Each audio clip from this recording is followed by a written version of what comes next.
Greetings from Soho. This is the Bureau of Lost Culture. At its gayest and brightest, the West End has the real look of Christmas. Movies, theatres, restaurants do their part to see that a good time will be had by all. So why should anyone worry?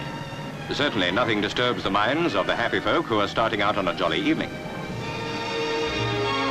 But only a stone's throw from the bright lights, it's a different story.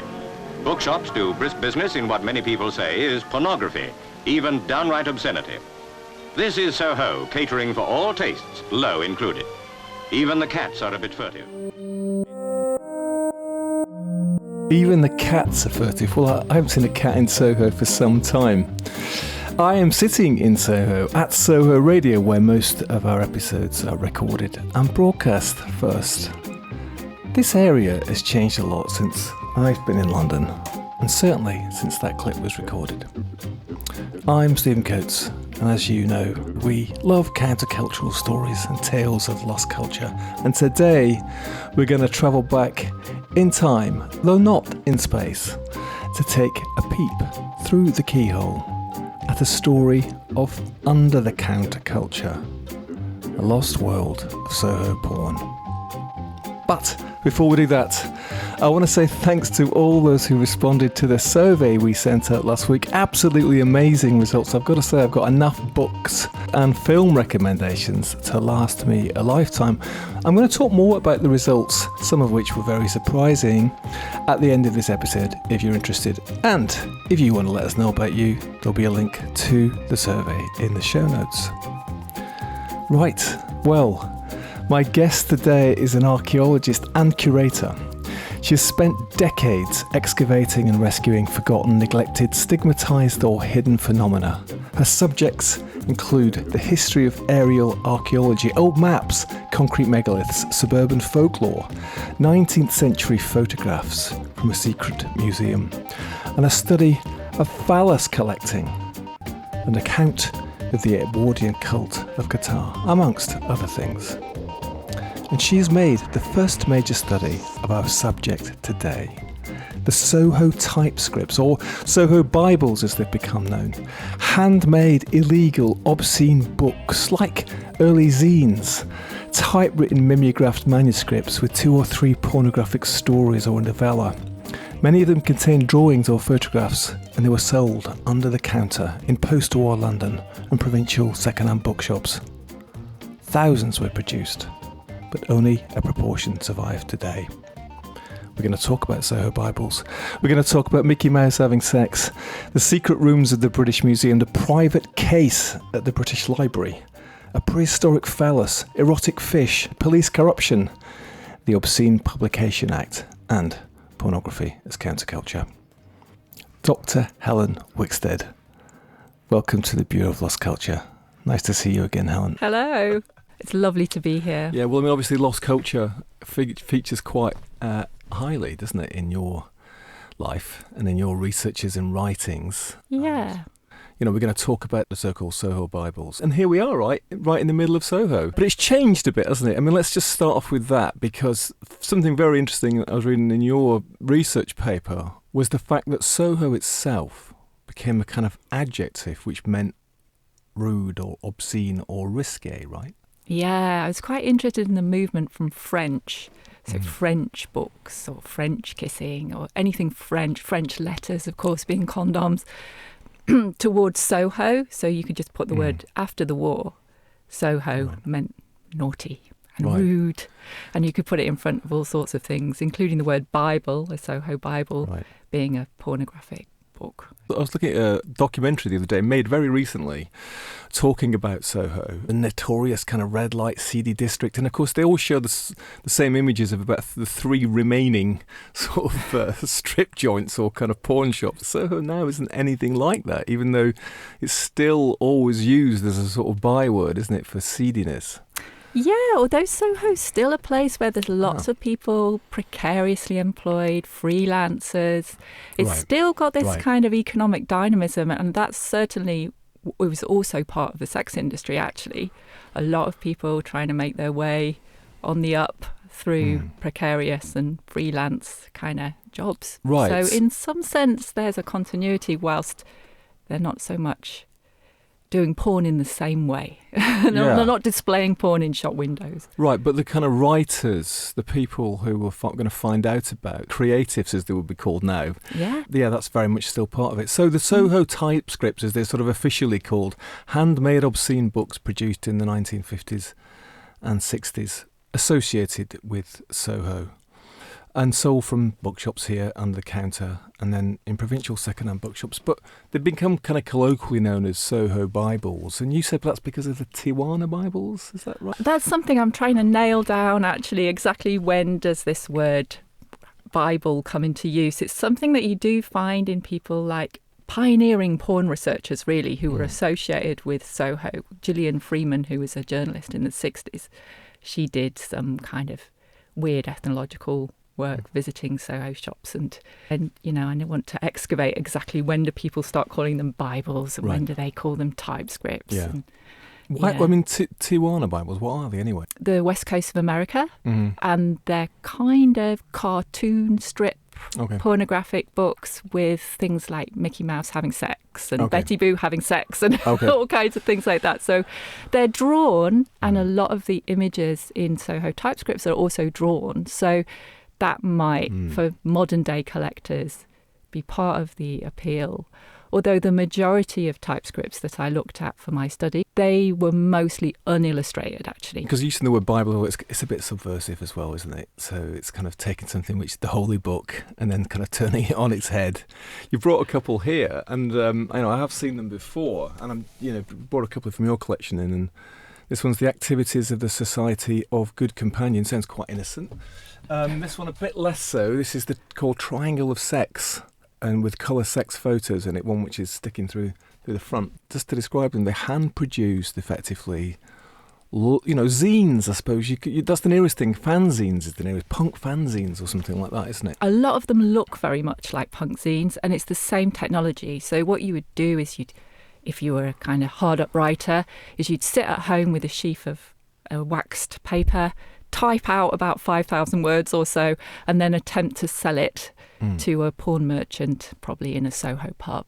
Right. And the waxed paper allowed you to put it on something called a mimeograph, and then essentially you'd have a stencil, and you could kind of hand crank, you could crank them out, and then produce probably up to about 100 copies before the stencil just broke and was unusable.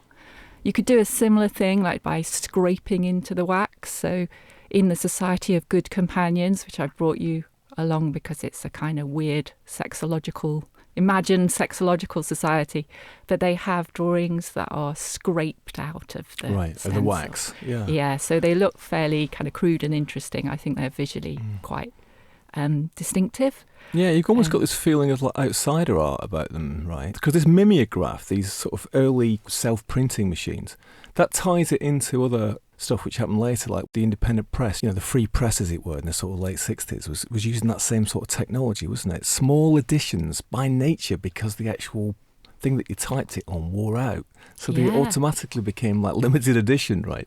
Exactly. So, but also that means that you got a small kind of clique. They have a kind of cliquey element to them.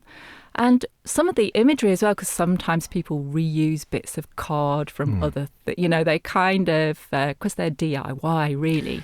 So the aesthetic is a kind of punk aesthetic. Yeah. And there is something quite, I think particularly of Westwood and stuff.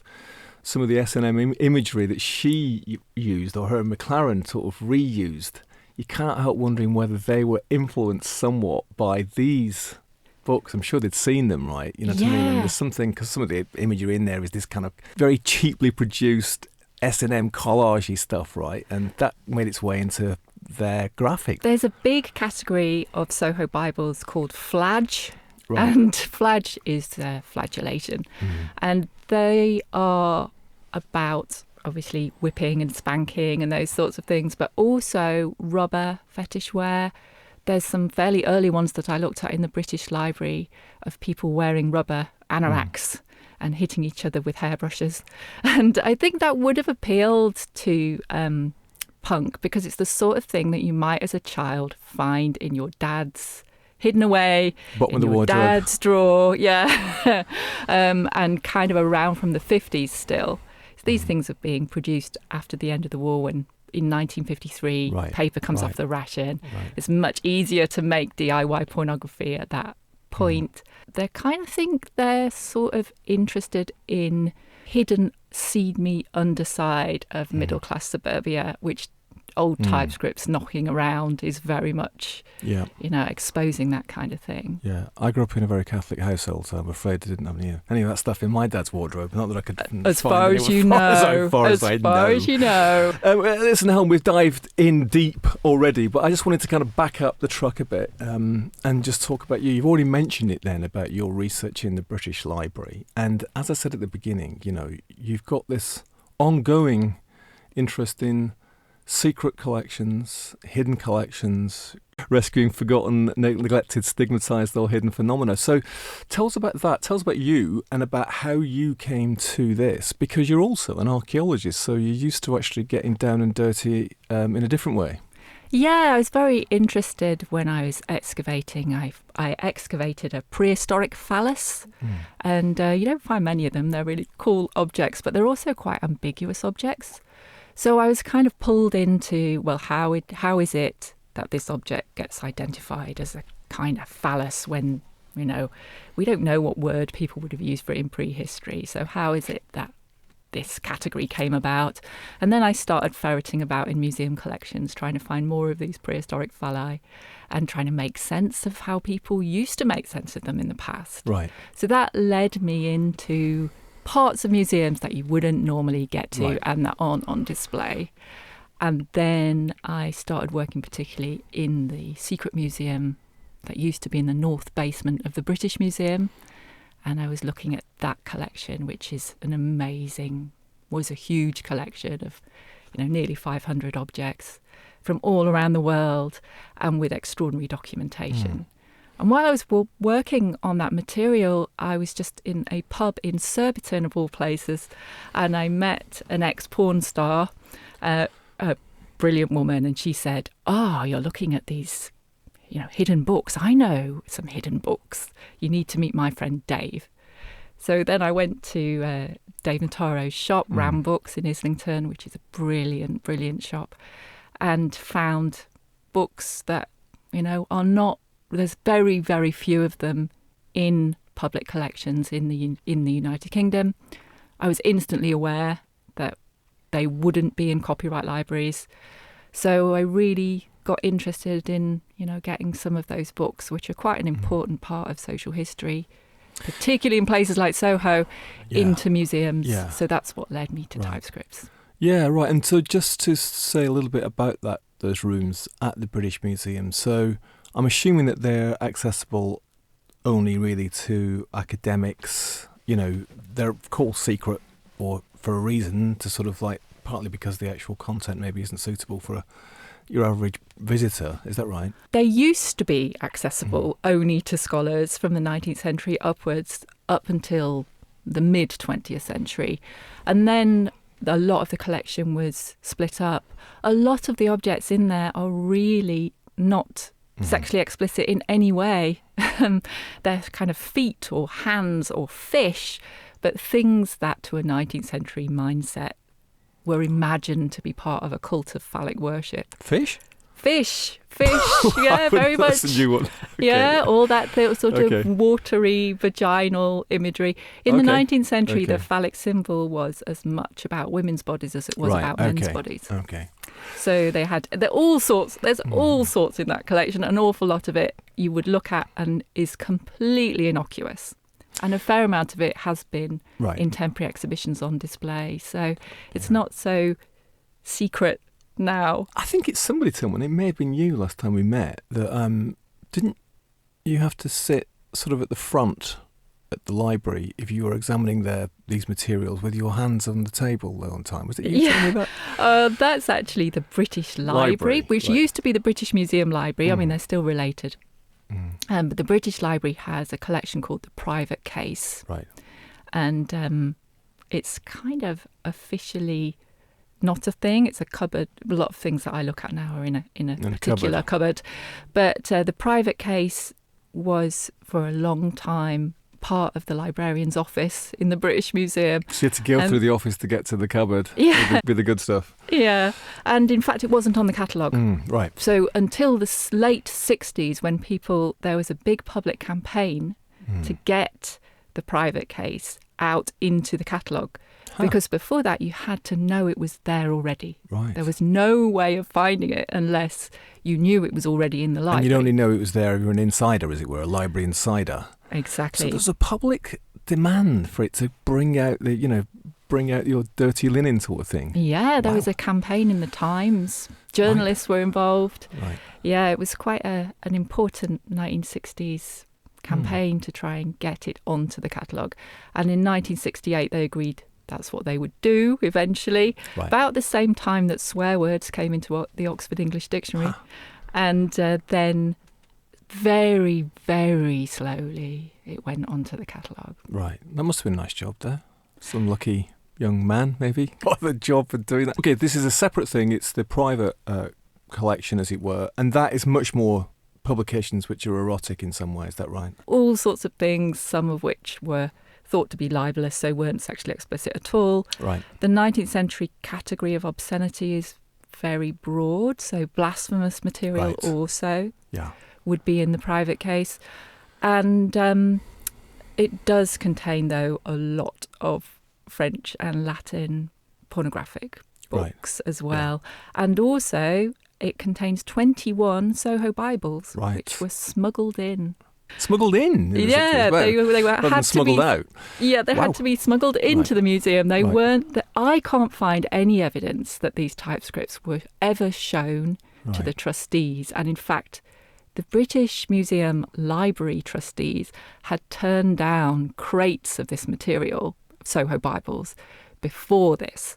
So the honorary curator of the private case, a fantastic psychic investigator called Eric Dingwall, he secured some typescripts by writing to a bookshop that had just had their stock seized by the police. So he found out from this bookshop they'd just had their stock seized, and then he sent a very official looking letter to the police saying, it's my job to take these things for the nation, which is a little bit preposterous, yeah. For myself, more like.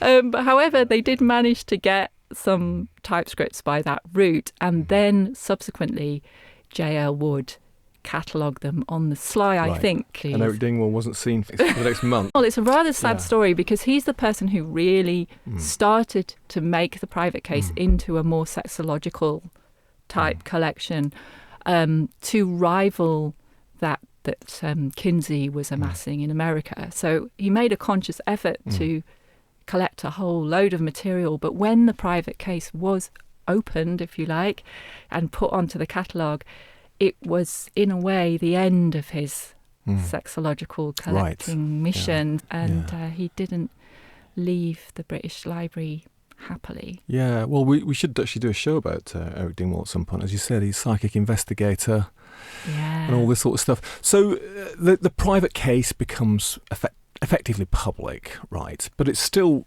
restricted, because I'm sure you told me this thing about that if you wanted to examine something, you had to sit at the front with your hands above the table. I was looking at the private case material that used to be in the private case just 2 days ago. Right. And I still had to sit at a special desk where a member of library staff is able to see what you are up to. Yeah. So if people do want to go to the British Library and look at typescripts, which are there in the collection, they will still need to sit at a very special desk. Keep your hands visible at all times, boys. Okay. There's stuff, but it's in the sort of secret museum or in the private case. Obviously, not all of it by any means, but a lot of it has got this kind of sexual, erotic content. Talking about privately produced, secretly produced publications here. But let's go right back. For younger listeners, maybe, who are used to getting anything you want, whenever you want, at the click of a mouse button, why all this secrecy? Why all this privacy? Why all this hiding of stuff which some of it's very saucy, but a lot of it is rather like Mills and Boon erotic fiction, to tell you the truth, but with a bit of bad sex thrown in. Probably the place to start is 1857, which was the first Obscene Publications Act. And that was the act that made it possible to seize books that were exhibited for sale. So private collectors, they left alone, which is great because some of that material has found its way into museum collections.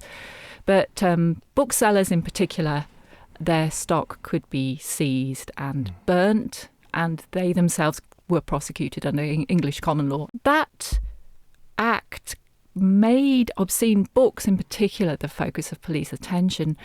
And then after the war, in the 50s, an awful lot of modernist literature, so D.H. Lawrence, James Joyce, those kinds of writers were caught up in the Obscene Publications Act. There was a lot of pressure for reform of it. And I think in a way that publicity around obscene publications lent a kind of cachet, if you like, to reading erotic fiction. And also made it something, I think, that people thought that maybe the more entitled classes in society had access to, and they themselves were being prevented from accessing. So they're quite political, really, by the 50s and 60s, these books. And it's probably worth saying that even in terms of the act, before that and after that, there were, collectors of porn, mainly, as you pointed out, from the upper classes. But there was also, before Soho became the centre of, publications under the counter, there was other places in London, and of course the main one being Holywell Street. Here is a sidebar about Holywell Street. Today the street has vanished, but it was variously described as a foul sink of iniquity, a place where dirt and darkness meet. And in the words of the Times, it was the most vile street in the civilised world. The meridian of London's booming pornography trade, a byword for the dirty book trade long before Soho. If, when it comes to the pleasures of the flesh, we're accustomed to think of the Victorians as a prudish and repressed breed, a trip down Holywell Street in the late 19th century would be an eye-opening experience. Books abounded, stuffed into sooty shop windows, spilling onto trestle tables on the pavement, being forever unloaded from horse-drawn carts. It was situated on the cusp of Fleet Street, the nerve centre of the biggest publishing industry in the world. It was originally the terrain of radical pamphleteers and printmakers, but following a government crackdown on subversive print in the 1810s, maverick publishers diverted their revolutionary impulses from politics into pornography, and the street became a powerhouse of the dirty book trade. One denizen of Holywell Street was William Dugdale, one of the most prolific publishers of dirty books. In 1857, the government had passed the Obscene Publications Act, threatening pornographers with ruinous prison sentences and transforming Holywell Street into a wellspring of illicit erotica. Dugdale had to operate under at least 4 fake names and from several different addresses. He managed to evade custodial sentences for some time, partly by threatening a jury with a knife at one point. But a decade later, his luck ran out, and convicted, he died a lonely death in the Clerkenwell House of Corrections in 1868. But in spite of the draconian laws, shopkeepers proved resourceful, and Londoners could still find, dotted amongst the clothesmen's stalls and the more respectable second-hand bookshops, dollops of pornography. Say you visited in the 1890s. Staring down at you would be a range of titillating titles like The Power of Mesmerism, a Highly Erotic Narrative, 1891, The Seducing Cardinal, 1830, and The Lustful Turk, 1864. You might also find, a little further into the shop, Captain Strocole's Pocketbook of 1844, an experimental lecture by Colonel Spanker in 1878, and The Amatory Experiences of a Surgeon, 1881. Some, like The Story of a Dildo, privately printed in 1880, obscenely illustrated and limited to a print run of 150, were very rare. Others, like Randiana or Excitable Tales, being the experiences of an erotic philosopher, were so salacious they were kept behind the counter. In this one, the readers were treated to a potpourri of sexual encounters featuring orgies, ecclesiastical buggery, and lesbian sex scenes. If the sight of pornographic prints and slides aroused customers, they could walk to the end of Holywell Street and double back into Wych Street. In appearance, it was similar, grimy, narrow, and with gables toppling over the street. But here, many of the buildings were brothels, some flagellation brothels. In spite of repeated police and government crackdowns, the pornographers of Holywell Street proved resilient. It began to look like the only way to suppress Holywell Street for good was to wipe it off the map. And, right at the end of the 19th century, that's exactly what happened. By 1901, both Holywell and Wych Street will be gone. But London's pornography trade didn't vanish with them, of course. Its centre of gravity simply shifted to the other end of the Strand, Charing Cross Road, which became the new nucleus of erotic books, and after that, to Soho, where sex bookshops can still be found to this day. Thanks to my friend Dr. Matthew Green for that. It was seemed to be accessible more by people who had money. There was Frank Harris, Ashby, these famous Victorian pornographers, right? And then by the time you get to this era that we're talking about, so you're saying that actually it's a bit like, yeah, we want some of that too. Not just for the kind of dandies and the effetes and the highly refined sophisticates. Yeah, very much so, I think, especially after the Profumo affair. Right. Which obviously involved Christine Keeler, who was employed in Soho. I think there was a big kind of feeling that, we deserve to be living the same sort of sexually liberated lifestyle to some extent. Yeah, and the Profumo affair, again, I suppose this is a political scandal where it becomes apparent that Profumo himself has been, involved with prostitutes.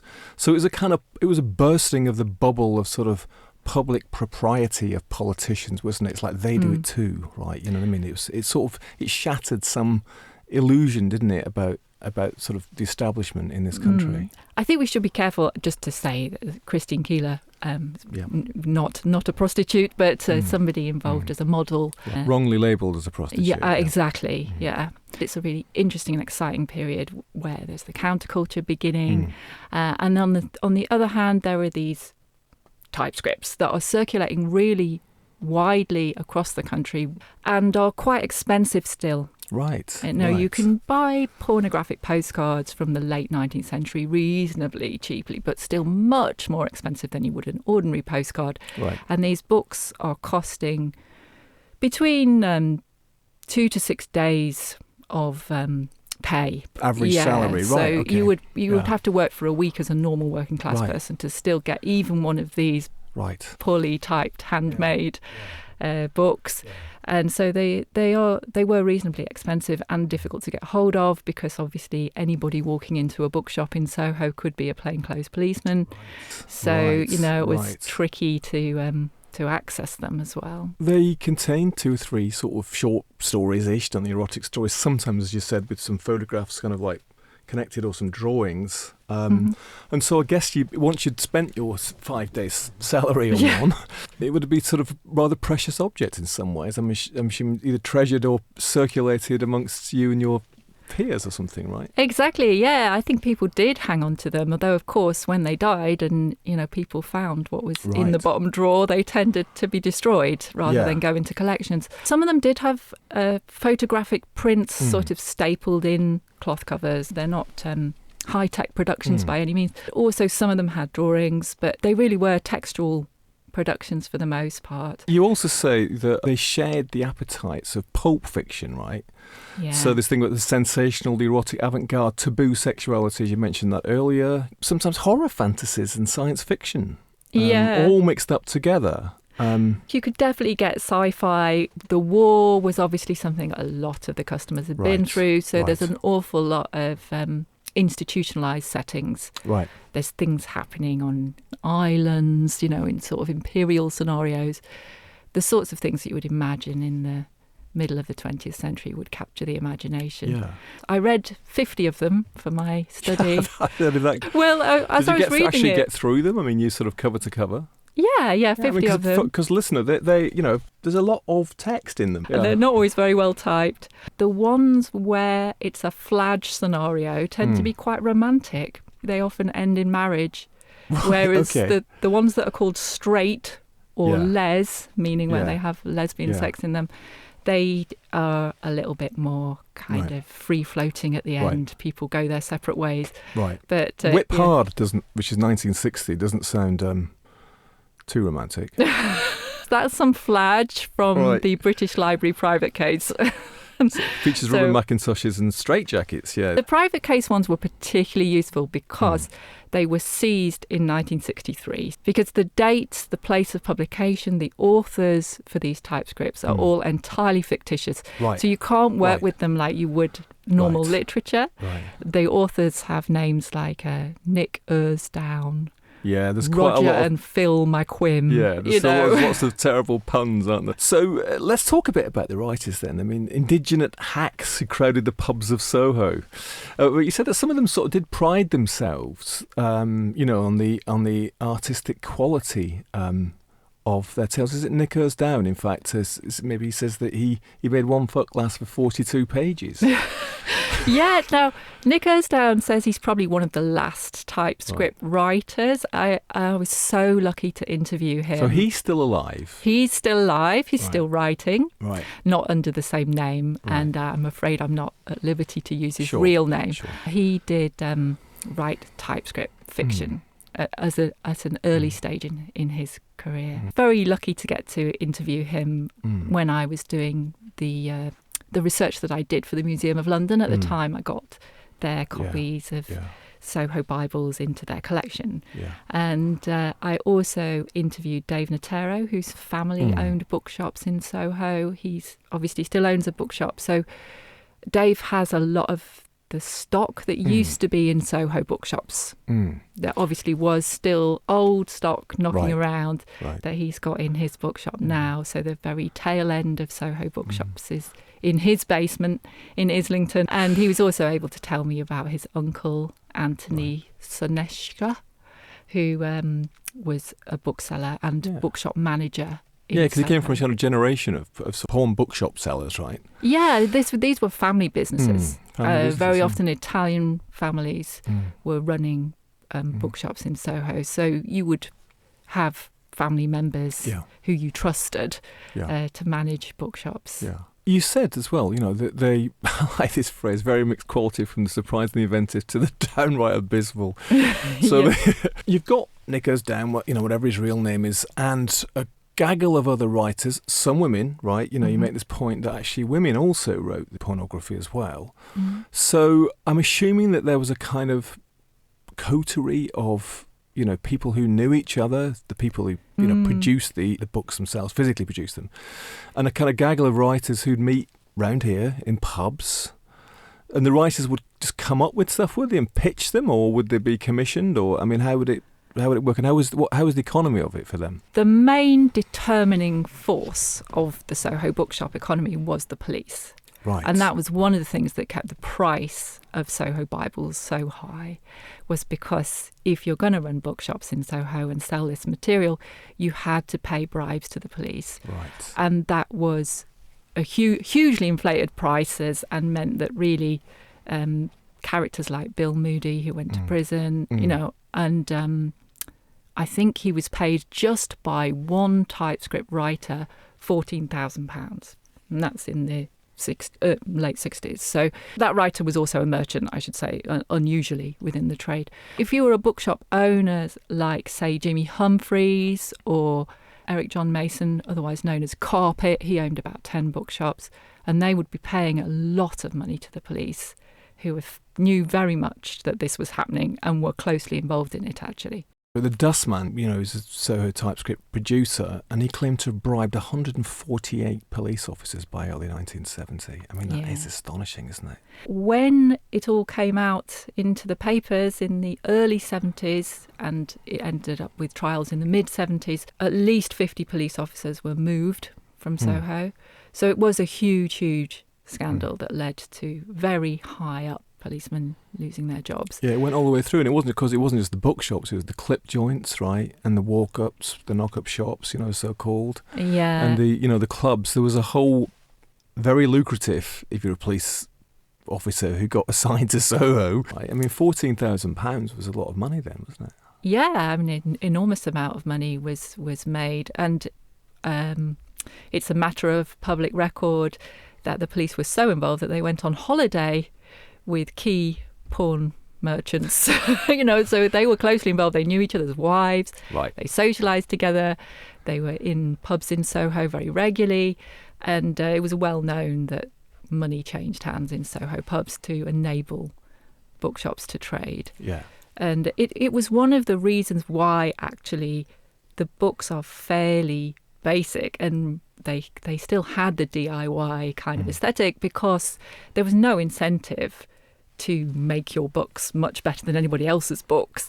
You just needed to make them adequate and then pay the police the money that you needed to pay. And presumably the police would do the odd sort of bust every now and again just to give the impression to the sort of wider public that they were on it in some way.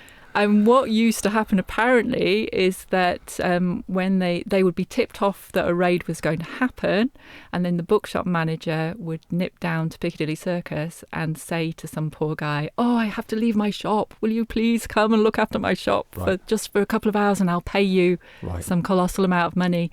And then poor person came and stood in this bookshop, and then they got arrested. So it was there were various ways to have a raid that didn't result in criminal convictions for the people who were high up in the trade.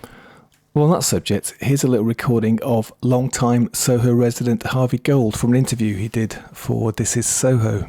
See, a lot of sex shops opened up and a lot of bookshops, and in the bookshops they were selling books and photographs which really were a bit over the top. And what the owner used to do, he would put a chap, called him the manager, but they said he was the man in the chair. And the man in the chair, if the police raided the bookshop, then that chap would be in trouble. So obviously he would be sent to prison probably, may get 3 months. So the owner would be out of it. So that was called the man in the chair. In those days, unfortunately, there was a lot of problem with the police at Savile Row. And what they would do, there was one police officer there, and one of his men would bring the bookshop in the morning and say at 2 o'clock this afternoon there's going to be a raid on your shop. So the chap in the chair would contact what they call a runner, and one of the chaps would come along with a big canvas bag, and he would put in that bag all the stuff that they shouldn't be selling, photographs and books. They'd zip the bag up, and they used to rent part of a building in Bridle Lane off of Burr Street and put the bag up in on one of the floors there and leave it there till they're all clear. And unfortunately, it was a bad period at that time, because the police inspector would then arrange a meeting with the owner over in North or South Audley Street, where they'd meet up in a pub, and they would be passed a brown paper bag, and in the brown bag would be some money. I'm pleased to tell you all that inspector, I think he went to live in Spain, but he's dead now, and I hope now it's all cleaned up and that villainy doesn't go on anymore. So the cost of them is actually partly to do with that then, so because there's a big, let's call it tax, an informal vice tax has been bunged to the police, right? That meant that freelancers and people who wanted to break into the trade, very difficult and also very dangerous for you to attempt that. But strangely would have given some sense of reassurance to a punter who wants to buy this in some way, because if they know that the police are in league with the proprietor of the shop, they're much less likely to kind of like get fingered themselves, aren't they, if they're buying this stuff? Possibly. I don't know how much your average punter would have known. I mean, I think people who lived in Soho and were involved in the trade, they knew. But I think that a lot of the people visiting Soho bookshops were coming from the suburbs. Right. Okay. They were commuters into 50s and 60s London. They're coming on the train. Yeah. They earn enough money to buy this material, and they're going to take it back to their suburban semi. Right. So I don't think they necessarily knew about the ins and outs of the production. And possibly I think there's a long-standing thing that customers want from pornography, which is they want to think that everyone involved is really enjoying it, and they don't want to know that it's a fictional creation, right? So people want to maintain some idea that, this is somehow not an economy. But also, just that when you're seeing them, people, hopping on a suburban train and coming in, it must have been very exciting. I mean, Soho at the time, you're coming in with the hope maybe of getting this, but also, it's this very exotic place. You talk about Dave's family; they're Italians. There's lots of Maltese here. There's lots of people from different parts of the world. There's also the kind of like the coffee bar things happening, skiffle, and then into the 60s, the mod culture. And the clubs, the jazz clubs, and then the sort of the counterculture is also going on. It must have been a very exciting place, when you come in from some quiet suburban town. Yeah. Behind the bright lights, in the undergrowth of alleyways, lies the jungle of primitive London. Here, life and people are different. The beat is offbeat. Here is the bizarre and the violent, the odd, the fascinating and fantastic. Here is London laid bare. The glamour, the spectacle, the excitement. Life is the password to primitive London. From the tired businessman to the frustrated teenager, their desire for pleasure is gratified in primitive London. Soho was like that for a long time. I mean, Soho's been a place where it's completely international, and it's been like that way since the late 19th century. And in the 30s, there are spanking stories sold in parts from shops in Soho. So, it's kind of... It's not an entirely new post-war thing, but I do think the post-war period is very exciting. And there are even magazines like the London Magazine. Len Dayton writes a guide to London, which suggests that people visit bookshops in Soho. So it was a kind of tourist attraction as well. Just to go back to the writers a second, what would they get paid then? So for somebody who produced the activities of the Society of Good Companions, and there's quite a bit of work, probably a couple of days hard typing, isn't it? I mean, at least, right? Yeah, probably not much, sadly, depending on the writer. I mean, there's one story about a writer who was an alcoholic who one bookshop owner kept in a basement. And he used to pay him in alcohol, the equivalent of a couple of £100. So not very much. As it is now, freelancers very often can get a bit of a rough deal. The people who are making the most out of it are the police and the bookshop owners. Right. Yeah, possibly in that order. It's very lucrative though for some people. Yeah, well, tell us about the Dustman. Yeah, so the Dustman started in the 50s photographing nudist clubs. And selling those photographs. And it was possible in Soho to sell photographs on the streets from... Dave has a few very interesting, really old photographs in cellophane wrappers that was sold from inside jackets on the streets of Soho. And the Dustman did start out selling that kind of material, and then started writing himself, working class character, obviously. And he produced thousands and thousands of typescripts. His patron was Carpet, who had 10 bookshops by 1972 in Soho. That's just one So was he writing them as well? He was himself writing them and doing the photographs. He didn't write many of them, I don't think. I think he also was involved in just getting and mimeographing, letting the pages dry, then stapling them all together. And also there was a whole other kind of operation which was involved in moving the typescripts. So if you're in Hammersmith and you've got to get them to the shops in Soho, there's various ways of doing that, like dressing up as window cleaners. There was one person called Dennis from the Foreign Office, and he would come in with an attaché case and say, "I'm Dennis from the Foreign Office and I have a delivery for you." It's all coded, I love it. Yeah.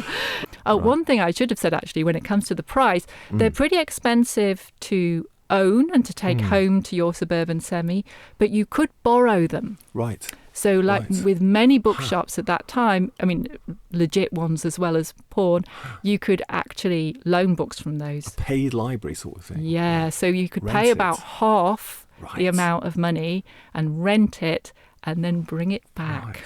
Right. I'm not sure I would want to re-rent a book that had been doing the rounds for a while. Maybe the rent got cheaper as you went along. But Yeah. so something like the Dustman presumably Yeah. made quite a lot of money out of it. And so, It was very profitable, but what really destroyed it was the fact that on the continent, porn was legalised. So Right. it's never been legal. The Obscene Publications Act is still in force in this Right. country. Germans, the Scandinavians, the Dutch legalised pornography in the late 60s. So from 1969 upwards, it became much, much, much easier to get colour as well. Right. Colour photographs, nicely produced, nicely lithographed. all imported illegally and sold Yeah. under the counter, as it were. Yeah, Right. and then, of course, copied. Right. Oh, then copied then indigenously. Right, So you right, smuggle right. it in and then you Right, copy it. right, right. And that's a, Yeah. kind of long-standing Right. aspect of the trade. Yeah. So there was always a trade in printed books and forged, particularly forged Parisian books as well. Right. And typescripts really were driven out by a new, higher production values product.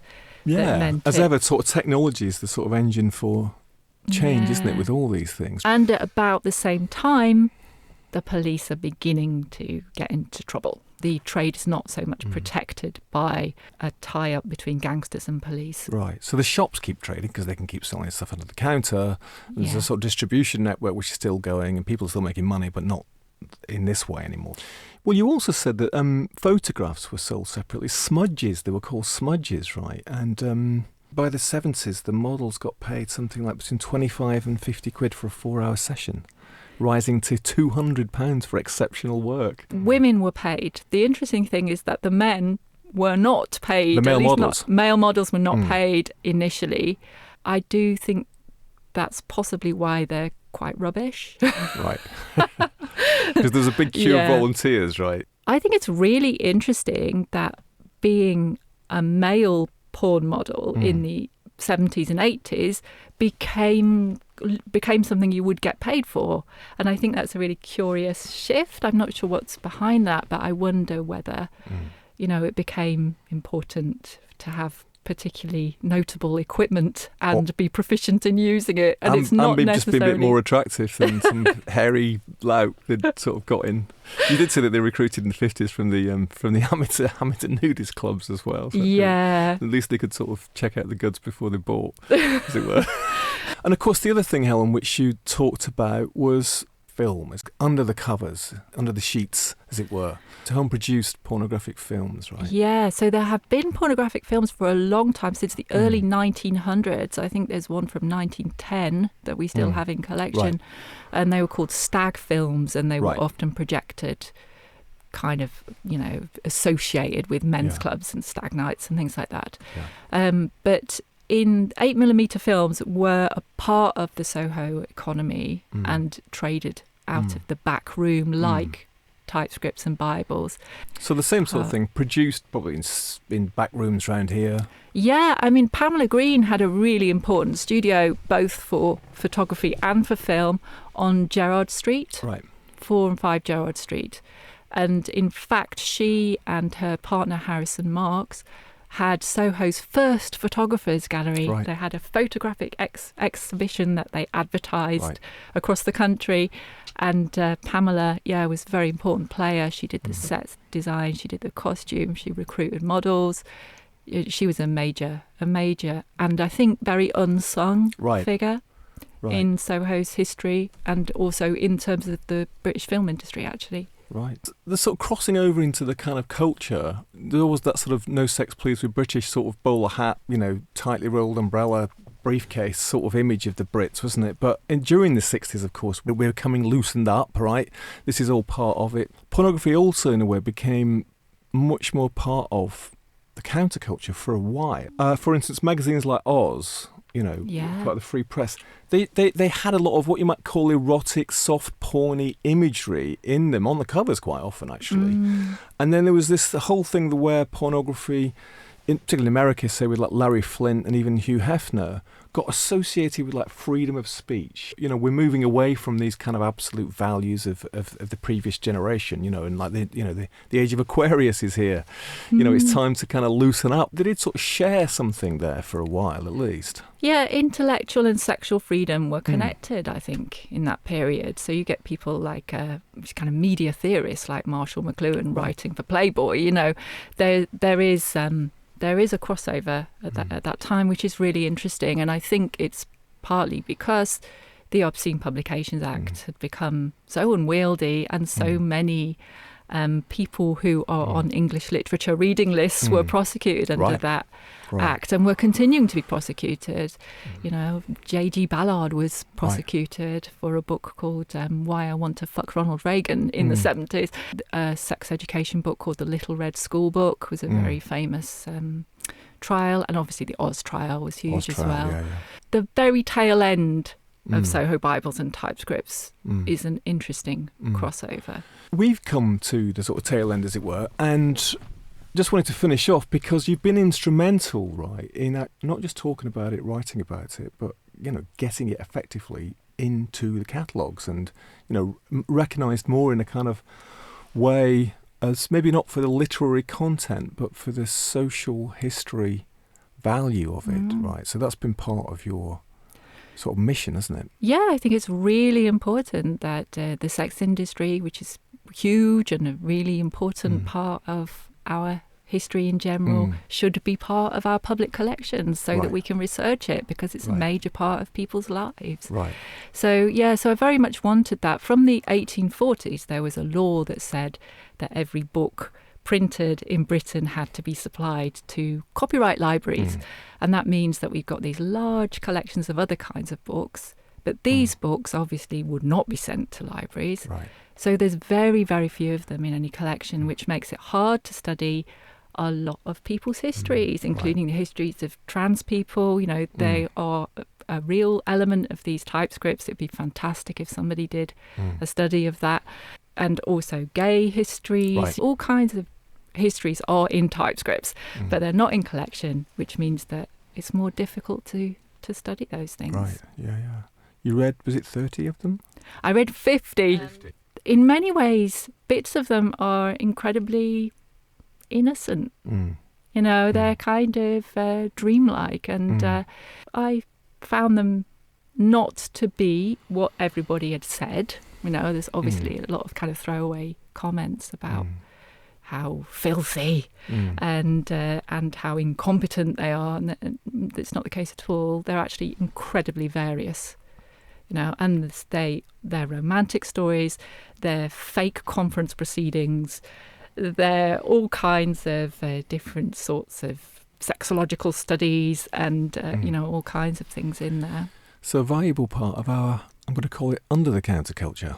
Yeah, but part of, more broadly, the sexual imaginary, an ongoing part of history, isn't it? And changing all the time, actually, in interesting ways. Yeah. So, listeners, don't rush out to the British Library's private case all at once, or the secret room of the British Museum. Now that Helen's given you the tip on that. Helen, thanks very much for coming to the Bureau of Lost Culture. Oh, it's been a pleasure. Thank you for having me. Just to say that we're going to invite Helen back to talk about other stuff. In fact, next year when she has a book coming. Yeah, all about these phallus collectors and their hundreds of years of secret museums. I'm going to put a bid in to get the first interview on the phallus collectors. I'd be delighted. Looking forward to that. I will put information about Helen and her work in the show notes. And, as I mentioned, a link to the little countercultural survey that I talked about at the beginning. It's just a list of questions to find out about you, about our listeners. And one of the things that people requested was more women's voices, so I was very glad to host Helen, and she'll be coming back again, along with other women. It's been fascinating reading people's responses. It actually gave me a sense of community, which is very nice. Most but all listeners are from the UK, the US and the Antipodes, not surprisingly given this is in English. Most, though not all by any means, are in the 30 to 60 age bracket. Most have got very good taste in music, books and films. I got some great suggestions for future themes and lots of lovely words of appreciation and encouragement. They are much appreciated. If you want to add your voice to the debate, check out the link in the show notes. We're going to be acting upon some of the things that were suggested and some of the things that we asked people about if they'd be interested in. More news on that very soon. Till then, stay countercultural. Thanks to Esmeralda for recording this, to Adrian and Rachel at Soho Radio. Here's the Clerkenwell Kid with Another Night at Wolfie's.